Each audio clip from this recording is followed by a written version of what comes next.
Então, obrigada, Fissão, por estar aqui. Você é muito querida, estou super feliz também de estar aqui. O que aconteceu da sua formação para, de repente, começar a fazer...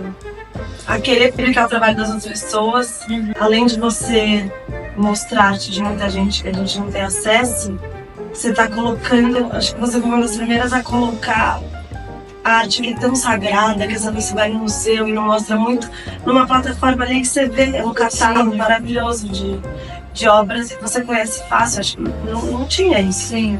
Bom, então eu vou resgatar desde lá de trás, tá? Tipo assim, vou aproveitar, já que a gente tem tempo para conversar, para contar do zero. Então também, se eu estiver falando muito, você pode falar muito. Você me corta. Mas eu acho que eu sempre fui muito apaixonada pelo mundo da arte, acho que era algo que desde muito pequena se manifestou em mim. Eu não sei se por conta do meu signo, eu sou pisciana e eu tenho um mapa inteiro em peixes.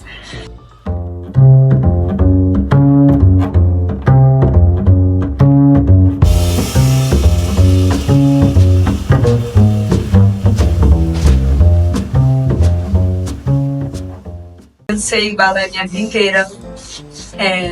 Eu fiz aula de desenho, de canto, de piano, de violão, de teatro, de pintura em cerâmica, de tudo que você possa imaginar, assim. Se eu me dedicasse mais, eu pudesse vir a ser muito boa em alguma dessas coisas que eu me propunha. Mas eu também gostava de uma certa forma,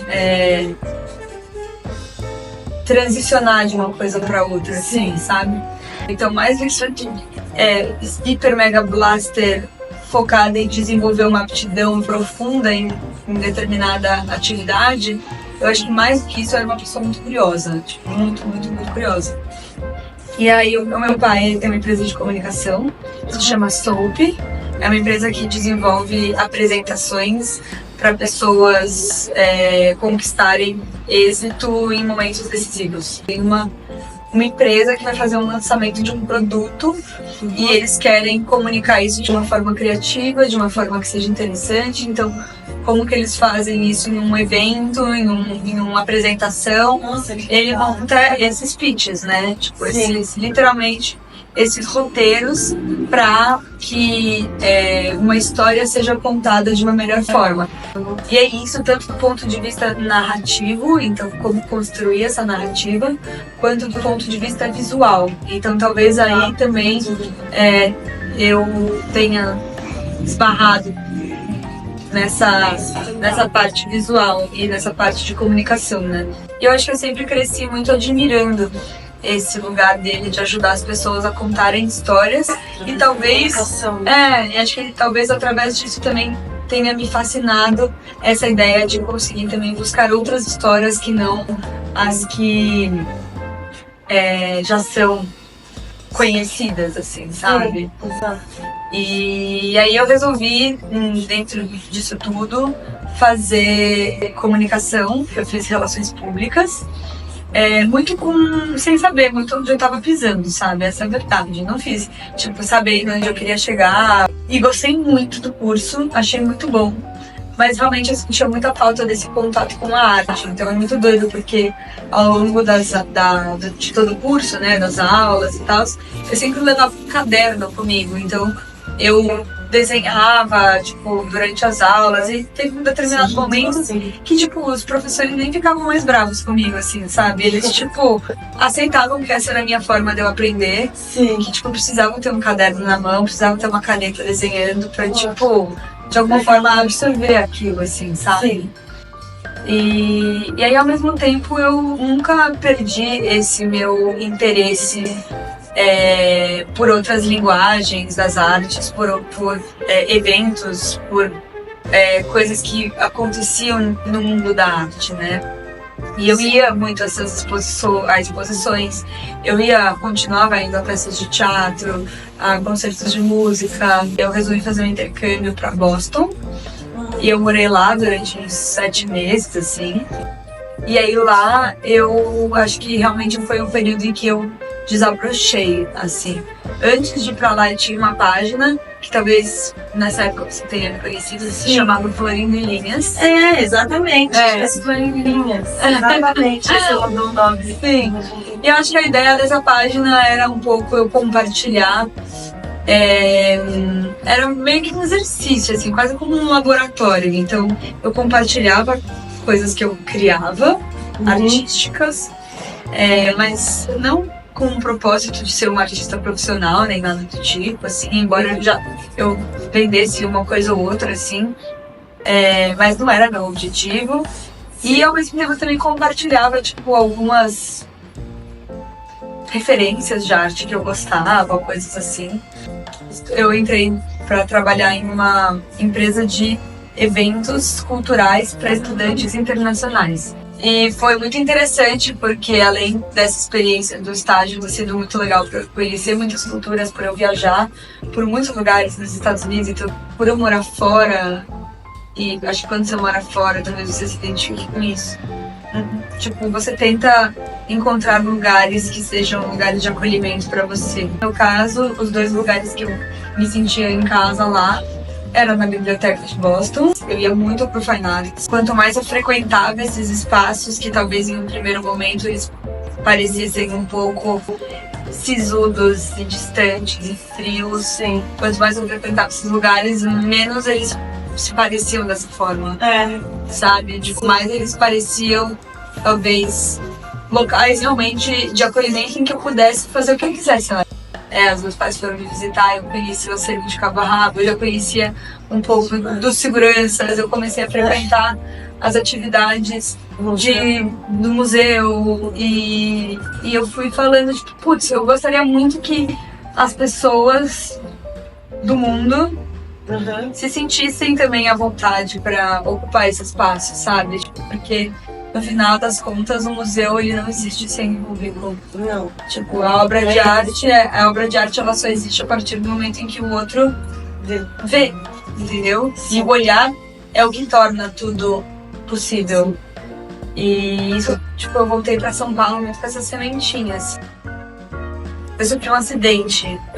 Eu machuquei uma vértebra da coluna. Caramba. Acho que foi a primeira vez que eu lidei com a imprevisibilidade da vida, sabe? Nossa, com algo que eu não podia controlar. Assim, eu fiquei bem Frida Kahlo. Assim, momentos que eu falei, tipo, putz, por que, tipo, nesse momento que eu tô aqui em casa, que eu não tenho muito o que fazer, por que eu não posso, de repente, pensar naquela minha ideia que eu tive em Boston, de, tipo, tentar, de alguma forma, ajudar as pessoas a se aproximarem do universo da arte, assim como eu me aproximei durante o meu intercâmbio.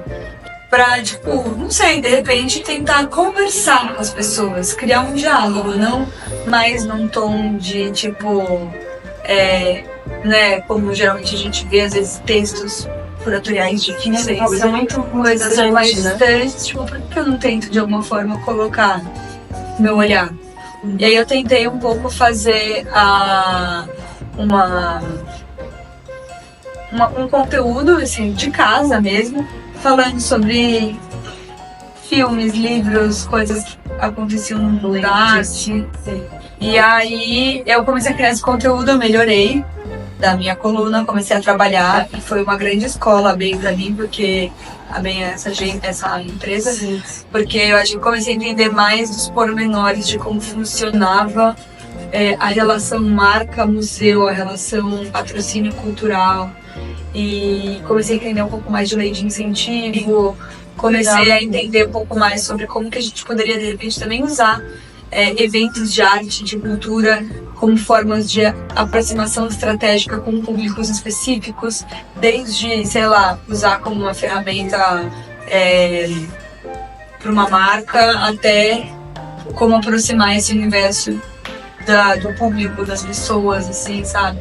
E aí eu comecei também a ir em SP Art e, sei lá, museus, imprimir um cartão e comecei a literalmente dizer que eu oferecia criação de conteúdo sobre arte e cultura para as pessoas. Então eu ia na cara e coragem. Mas pra que pessoas?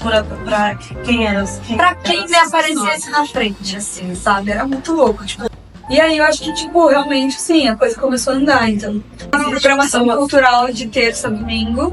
Uhum. E aí eu colocava reflexões, colocava, sei lá, uma resenha de alguma exposição que eu tinha ido, colocava algumas coisas, assim, referências de artistas que eu conhecia e tal. Uma coluna que era do Estadão, que falava sobre cidade, chamava Esquina, que eles me chamaram pra fazer, tipo, fazer um takeover do Instagram deles durante uma semana. E eu falei, nossa, que legal. Que máximo, tipo, isso já é um lugar, assim, de reconhecimento, né? Uma coisa bacana. E eu acho que a partir disso também eu fui tendo mais coragem de falar, olha, eu tenho que agregar, sabe? Tipo, posso fazer uma coisa sem me sentir menor. Aí a página começou a ir muito bem, assim. Aí provavelmente você já me conhecia. Era por ninguém. Era por ninguém. E aí, quando tava indo tudo bem, veio a pandemia. Então, eu tinha me formado, eu tinha feito uma pesquisa sobre a comunicação de museus, tava tocando vários jobs, tava fazendo as coisas, veio a pandemia. O que eu faço agora? Eu sei que tem muitos artistas que estão passando por um momento difícil no sentido de, tipo, precisam colocar seu trabalho no mundo e não sabem muito como. E eu tinha acabado de fazer uma pesquisa sobre comunicação de museus. Então, como que eu eventualmente poderia também aproveitar isso e criar algo para esse período? E aí, numa epifania, depois de uma sessão de terapia, eu pensei, putz, se tem, por um lado, artistas que querem colocar seu trabalho no mundo, e por outro, pessoas que talvez através da arte entendam, possam assimilar de uma melhor forma o que elas estão passando, por que eu não crio um espaço que, por um lado, né, os artistas possam usar como plataforma de divulgação e por outro, as pessoas possam absorver essas obras? Você juntou as duas dores, né? E aí eu criei o Museu do Isolamento, que era justamente uma página cujo objetivo era apresentar reflexões que estavam sendo feitas durante o período de isolamento, que não significava... A gente não sabia quando ia acabar. Exato. Porque em um período muito curto de tempo, a página conquistou, tipo, muitos mil seguidores. E eu lembro que alguma mídia, algum jornal falou, o museu acabou de aparecer aqui. Tipo, não, a ideia o Estadão fez uma matéria de capa desse tamanho do Caderno 2. E aí que realmente, tipo, tudo mudou. Porque eu acho que as marcas começaram a me ver como uma pessoa que sabia realizar projetos de arte, ou de cultura, ou de comunicação. E você tem conhecimento e também você sabe transmitir, né? Tipo, acho que elas não viram só a minha curadoria do Museu do Agora, mas elas viram também os meus outros textos e materiais e a forma como eu conseguia articular também nessas entrevistas, assim, sabe? Sim. Então elas começaram a me chamar para eu criar projetos junto a elas. A primeira delas foi a Converse, né, de passar. Sério? Sim, foi a primeira de todas. Então, muito legal, era uma campanha de Dia dos Namorados, sobre namorados que não podiam se ver por conta da pandemia. Então, eu lembro disso. Como que eles expressavam o seu amor à distância? Era por meio da arte, né? Então, tipo, era uma namorada que fazia para outra namorada um desenho e mandava. Então era para mostrar realmente essa conexão, como que a arte conecta. Eu acho que o que você fala faz muito sentido da moda se relacionar com a arte, porque eu acho que também a moda é diferente, de uma forma diferente, mas também é uma maneira de expressão. A moda, ela tem esse apelo de, tipo, é uma forma de você, cada vez menos, acho que, tipo assim, a moda atualmente eu sinto que ela tá muito pasteurizada também, então todo mundo veste a mesma coisa, e todas as pessoas, e eu me incluo nisso também, tá? Tipo, eu tento ter esse olhar de não cair nas trends o tempo inteiro, mas ao mesmo tempo eu acho que a moda, ela é uma área que ela paga mais de que faz pela arte do que muitas vezes ela realmente faz. Eu acho que tem sim marcas muito engajadas com o mundo da arte, Que procuram e que saber. procuram e que fazem realmente uma coisa genuína, mas eu acho que tem outras que fazem mais pelo hype, assim, sabe? Que é a maioria, sendo honesta. A Farfetch foi uma marca que eu tive... Só fazer sim, realmente os conteúdos mais comunicativo. E, tipo, eu amava fazer os conteúdos pra Farfetch. O trabalho da Farfetch era realmente, tipo, genuíno em relação a isso. Eles patrocinavam exposições, então eu ajudei eles a patrocinar a Bienal de São Paulo, uma exposição da Pinacoteca. A gente ia lá para os museus para gravar os conteúdos, então era um conteúdo muito legal, assim. Mas eu acho que não tô usando esses... isso não se aplica à Farfetch, isso que eu vou falar, mas eu acho que tem muitas marcas de moda que não necessariamente realmente tem esse envolvimento, sabe? Sim, tipo, às vezes tá cagando pro artista, tá cagando pro museu, tipo, faz mais a foto pra ter o close do que de fato. Mas eu acho que também, talvez por conta dessa produção de conteúdo que foi também avançando nas redes sociais que eu fui criando, então eu mudei Florinda Linhas para Luisadas, a página do museu em tipo pouquíssimo tempo já tinha mais de 100 mil seguidores, tipo, as duas páginas cresceram demais, assim. Eu acho que essa produção de conteúdo foi chegando também para outras marcas, então eu tenho uma sorte muito grande de ter marcas que eu trabalho e que eu me identifico. Sim. E que realmente, tipo, não são só o hype. Hoje em dia eu tenho a sorte de poder escolher. Eu posso escolher quem eu quero trabalhar, tipo, sabe? Eu tenho marcas que realmente, tipo, valorizam isso, tipo, a Vivo. É uma marca que, é genuíno, assim. Eles patrocinam muitos museus do Brasil inteiro. Eles nunca me pediram pra em nenhum segundo falar sobre 5G, sobre celular, sobre nada. Tipo, nunca falei isso. A palavra celular. Fazendo esse trabalho e ele, além de chegar para as marcas e chegar para mais pessoas, também começou a chegar para os museus e para as galerias. O museu ele é algo atrelado muito ao passado. E eu quis, da mesma forma que eu brinquei com a ideia de museu do isolamento, que é uma ideia um pouco contraditória, né? Eu também quis brincar com essa ideia de museu do agora. Então, esse museu, ele antes era atrelado a alguma coisa do passado. Então, se existe um museu que já reflete sobre o amanhã, como o Museu do Amanhã, por que não criar um museu do agora que traga reflexões sobre o que agora a gente sente? Eu tenho 3 frentes de trabalho atualmente. É uma frente de criação de conteúdo, que eu faço, obviamente, conteúdos para Vivo, para Café, para museus, para galerias, para mim mesma. Já gravei podcasts, já escrevi textos, já fiz coisas para SP Arte, enfim. Tenho uma frente de educação, então faço visitas guiadas em algumas exposições, levo pessoas para conhecer ateliês de artistas, palestras, workshops que me chamam para ministrar, assim, para falar sobre isso. E tem uma frente de consultoria, que é quando uma marca, uma empresa, ou museu, ou galeria, me chama, querem se conectar ou com arte ou com o mundo da comunicação, né? E aí eu, tipo, desenvolvo projetos para elas visando isso, seja dentro ou fora do universo digital, assim. E então atualmente é um pouco isso que eu faço. Foi assim que eu cheguei aqui. Eu falei muito. Não, maravilhoso, mas é isso, a trajetória. Porque o artista é aquela pessoa super reclusa, misteriosa, que precisa ficar ali no ateliê. Aí se ela começa a postar muito no Instagram também não é legal, não sei o que, por outro lado. Tem que postar muito, tem que aparecer no Instagram. O poder da conectividade. Então, tipo, exatamente o que você está fazendo, eu acho que é um caminho muito interessante para você conseguir chegar em pessoas e ter talvez uma relação mais profunda com elas, porque eu acho que o que você está fazendo não é apenas a criação de conteúdo, nem apenas o ficar no ateliê fechado sem falar com ninguém. Eu acho que é bastante, tipo, você ter a cara e a coragem de me mandar uma mensagem e falar: meu, quero muito te ouvir, quero fazer um retrato seu, vamos bater um papo, vamos conversar? E eu acho que eu acredito muito nisso, assim, no poder da conexão. Então, em contar as histórias, em ouvir as histórias, em poder também se aproximar de pessoas. Eu acho que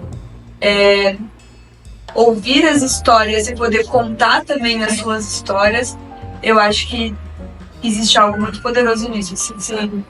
Tá, mas eu tava pensando, imagina se a gente conhecesse a Frida. Tudo bem, tem um filme pós, mas imagina na época em que ela era a Frida, e hoje em dia a gente tem essa possibilidade. A gente não conhecesse a pessoa dela também. Sim. Demais seria, entendeu? Conversar com ela. Eu acho que existe uma magia também em essas figuras serem talvez um pouco distantes de nós. Então, sabe aquela história de tipo, não vire, eu não vou saber a frase exata, mas tipo, não vire super íntima do seu ídolo, porque você pode se decepcionar. Sim, porque a ideia é sempre melhor. Exato. E uma vez que a Manu Gavassi falou isso numa entrevista, que eu não sei onde eu ouvi, mas eu ouvi, quando ela falou que ela gravou aquele álbum reproduzindo algumas músicas da Rita Lee. E ela falou que ela conheceu a Rita Lee o suficiente pra aumentar a admiração dela, mas não demais pra, tipo, não tirar o brilho. E eu acho que esse fascínio da pessoa ser uma pessoa que talvez deixar por você. Porque eu acho que você também constrói a história da pessoa a partir do seu próprio olhar. Eu acho que existe algo mágico nisso de você também imaginar. Se pudesse estar fazendo isso além de mim hoje, eu tô muito feliz de te ver assim, né? Obrigada. Mas, mesmo vivo ou morto, quem você gostaria de conhecer? Artista visual, agora falando. Se você pudesse conversar com a nova peça. Mas eu acho que eu priorizaria, sei lá, falar com a Frida Kahlo, com a Georgia O'Keeffe, com a Tarsila do Amaral e com a Anitta Malfatti, assim. Acho que seriam as 4 que, tipo... Cara, como é que você fez? Você fez, entendeu? Tipo... Sim. Eu acho que são 4 mulheres de contextos diferentes e que, tipo, 4 mulheres que, de alguma forma, foram pioneiras nas suas vidas e nas suas produções. E eu acho que esse lugar do pioneirismo me fascina muito. Assim. Isso nos asseguradores, nos tratantes de arte. Eu acho que tem muito essa coisa de que precisa ter um negócio por trás, etc. Eu acho que muito dos clientes que compram arte querem saber por trás do artista, mas muito da obra é da natureza dele, é um negócio completamente visceral e intuitivo. Talvez a arte contemporânea ela tenha trazido uma necessidade da gente conceitualizar absolutamente tudo e aí isso não dá margem pra gente às vezes olhar uma pintura de uma planta e falar tipo, isso é arte. Tipo, às vezes as pessoas acham que é ilustração, mas quais que são as barreiras, quais que são as fronteiras, o que define o que é ilustração? Não é arte? Mas como? Então eu acho que, tipo, ao mesmo tempo que a arte contemporânea ela foi muito feliz no sentido de conseguir abarcar outras possibilidades de fazeres artísticos, né? Então você olhar para um objeto cotidiano e ressignificar ele, e aí a partir disso criar uma reflexão crítica. Eu acho que isso foi algo incrível, né? A gente poder pensar em outros tipos de técnicas, outros tipos de materiais, outros tipos de criações mesmo. Sim. Não é só o artista que tem a técnica hoje em dia que consegue criar. A técnica ela é uma ferramenta para que o artista consiga colocar seu trabalho no mundo, mas não é a única maneira. A pintura, o desenho, embora ainda sejam relevantes.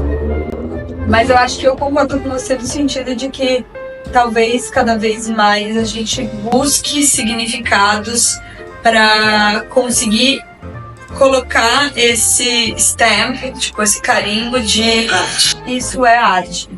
Ao mesmo tempo, tipo, eu também vou ser contraditória aqui nisso que eu tô falando e dizer que simplesmente pelo fato de você existir, já existe algo por trás da sua produção.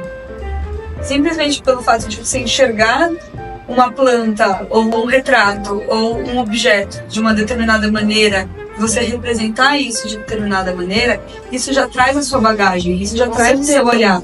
A vida é o repertório, né? Exato. Às vezes não é que não existe nada por trás, às vezes existe e o artista às vezes não sabe que existe, sabe? Então eu acho que é o papel do curador ou então da pessoa, do apreciador, da pessoa que vai ver a obra, também conseguir, por vezes, conceitualizar e buscar talvez esse significado, que talvez seja um significado mais óbvio, talvez seja menos óbvio, mas eu acho que trazer um pouco dessa... Eu acho que talvez esse entendimento seja até uma coisa da nossa época, de tipo, querer trazer significado para tudo, mesmo para coisas que não necessariamente têm significado. Às vezes a arte é só para você sentir, não é para você significar aquilo. Você não precisa trazer um significado naquilo. Aquilo às vezes é só para você olhar e você gostar ou desgostar, ou achar bonito ou achar feio. E é isso.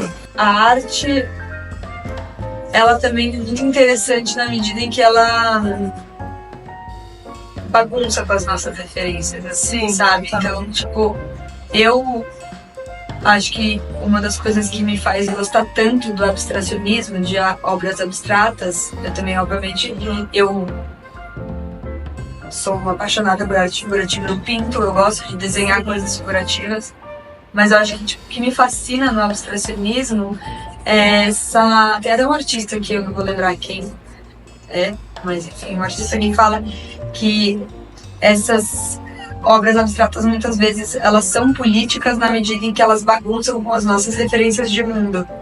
Então, tipo, é o sentir pelo sentir, não é o você entender. Às vezes não é pra você entender aquilo, às vezes é só pra você observar as cores, sabe? Tipo, um Mark Rothko da vida, tipo, você vê uma obra, é uma arte, tipo, pra você olhar. Tipo, ele, talvez nem ele quisesse conceitualizar tanto o trabalho dele, talvez, aqui tô já colocando no lugar dele, né? Talvez ele quisesse, mas as pessoas só sentassem e sentissem.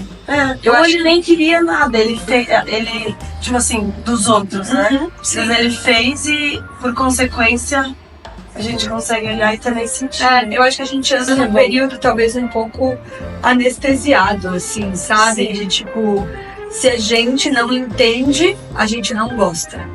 Não, isso é perigosíssimo. E a gente, tipo, talvez o não entender seja o que existe de mais interessante na arte, assim, sabe? Vi o vídeo, eu comecei a ver biografia de artistas agora, eu entrei pra ver o do Pollock, assim, é bem antigo. Tem na Netflix, nem sei onde. E aí ele fala, aí a mulher dele aparece no Branco, ela é uma artista, ali Graça, ela aparece no estúdio dele enquanto ele tá fazendo uma película. Aparece lá e fala, o que é isso? Mas por que você não faz isso e não sei o quê? Você tá tentando fazer? Ele falou, eu não tô tentando nada, sabe? Assim, tá aparecendo. Ela fala, mas ela tenta, acho que racionalizar e analisar o que ela tá fazendo e fala... Então você tá fazendo coisa sobre a natureza, então ele fala, eu sou a natureza. Eu acho que a natureza. A gente se coloca muito, tipo, como agentes externos a tudo. Então, tipo, é verdade, isso é a arte, isso é a natureza, quando na verdade, tipo, a gente faz parte da natureza. Tipo, o seu trabalho não é isso aqui. O seu trabalho é isso aqui. Isso que eu acho tão interessante a gente olhar o processo do artista muito mais do que o trabalho final. E, tipo, sabe aquela coisa de, tipo, isso aqui até meu filho poderia ter feito? Tipo, mas são pessoas que elas não conseguem enxergar, muitas vezes, caminho, né, do artista. Exato, e, tipo, como que o trabalho, ele não é aquilo. O trabalho é muito maior do que aquela tela, ou do que aquele desenho. O trabalho é o pensar do artista, é a vida, tipo, é tudo que ele desenvolve. E tem artistas em que o processo é algo muito mais realmente imediato, e tem coisas que o trabalho é muito mais extenso do ponto de vista de confecção dessa obra, mas ao mesmo tempo eu enxergo que não sei, tipo, cada um tem o seu processo, assim, sabe? Sim. É interessante eu falar. Me ajuda aqui. Pode falar. É um pouco sobre a importância também da arte na minha vida como lugar de fuga também. E não só como lugar de trabalho, porque eu acho que chegou um determinado momento nesse ano em que eu fiquei tão cansada da arte, mas desse lugar de trabalho, que tipo, eu acho que eu estava indo nas exposições e nada mais daquilo me tocava. Tipo, sabe? Uma coisa Ficou muito automático. E aí eu falei, gente, eu preciso, tipo, de alguma forma me reconectar com isso. Será que eu não posso, tipo, eu mesma também, às vezes, querer fazer uma aula de desenho, de pintura e pra ser uma coisa pra mim recreativa? Vai estar experienciando, não falando sobre ouvindo, né? Exato. Como observador, agora você vai estar como... E eu acho que, tipo, exatamente isso que você falou, é que não seja uma coisa que tenha um conceito por trás, seja uma coisa que eu só vou criar pra, tipo, tirar de mim, pra ser também uma... eu não enxergo a arte meramente como uma função terapêutica. Longe disso, eu detesto quando as pessoas falam sobre a arte desse lugar. Não. Ficar pintando. Exato, também, né? Claro que não. Faz isso. Não, mas tipo, eu gosto também de enxergar que a arte pode também ocupar esse lugar na minha vida. Pode ocupar o lugar da perturbação, de tipo, me fazer olhar para questões que talvez me perturbem, questões sociais, questões culturais, acolhimento, um local também de descompressão. Sim. Que eu não preciso ser uma artista profissional, eu não preciso ser a Helena, eu não preciso ter isso como profissão para poder de alguma forma me envolver com a arte, sabe? E eu acho que, tipo, talvez aí a gente também entre em um lugar de, tipo, também e se envolver com a arte de uma forma mais gostosa. Acho que a própria Lígia Clark, a Ivete Sica, artistas dessa geração dos neoconcretistas que propunham, né, uma interação maior, em você poder tocar a obra de arte, mexer nela, fazer um bicho de uma forma e depois fazer de outra. Tipo, acho que se tocar a arte, se apropriar da arte, é o que torna ela também tão interessante. Então eu acho que atualmente eu enxergo também a arte, óbvio, eu trabalho, a minha profissão, tipo, eu vivo 24 horas por dia, tipo, né, 24 horas não, mas sempre que eu estou trabalhando, eu estou trabalhando com arte, e também poder ocupar esse lugar, assim, sabe? Sim. De, tipo, também um uso mais íntimo, mais afetuoso, talvez, assim, sabe? Total. Disse que a Luísa, pequenininha, ela era muito multidisciplinar, no sentido de gostar de diferentes linguagens das artes. Eu acho que eu ainda mantenho essa essência na minha próxima produção artística, que não é profissional e que não visa ser. Última coisa. Por favor. Pra fechar. Qual que é a sua referência de artista? Sei que é muito difícil escolher um, mas não sei que atravessa outras camadas e você goste pela arte mesmo, qualquer Sei. Essa referência não é difícil pra mim, porque a minha maior referência é minha avó. Ai, que demais! Ela é artista? Ela faleceu com 101 anos, olha isso. E ela foi uma artista sem reconhecimento, mas muito corajosa no sentido de comprar a ideia de um período em que isso não era comum, né? Ou seja, mais de 100 anos atrás, um século atrás, mais de 70 anos atrás, 80 anos atrás, ela se propor a ir atrás daquilo que ela sentia que conectava ela com a verdade dela, assim, sabe? Então, com aquilo que ela queria ser, com aquilo que ela achava que ela era, ou com aquilo que ela nem sabia que ela era, mas que ela descobriu sendo. Sim. E eu acho que minha avó, ela teve muito essa produção mais, tipo, sem necessariamente precisar conceitualizar.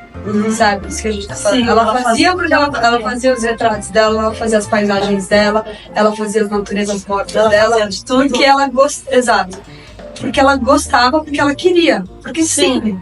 E ela ocupava esses lugares que ela passou a ocupar. Ela foi professora de pintura. Ai, que legal. Ela, tipo, né, ela, enfim, ia no Liceu de Artes e Ofícios assistir aula de modelo nu.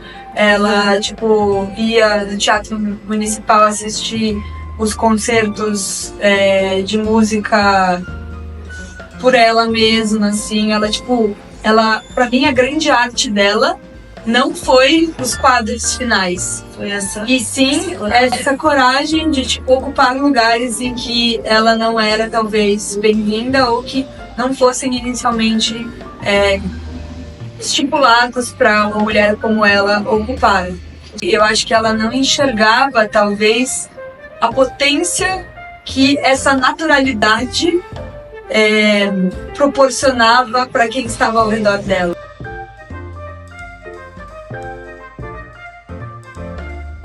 Ah, meu Deus, tá nível!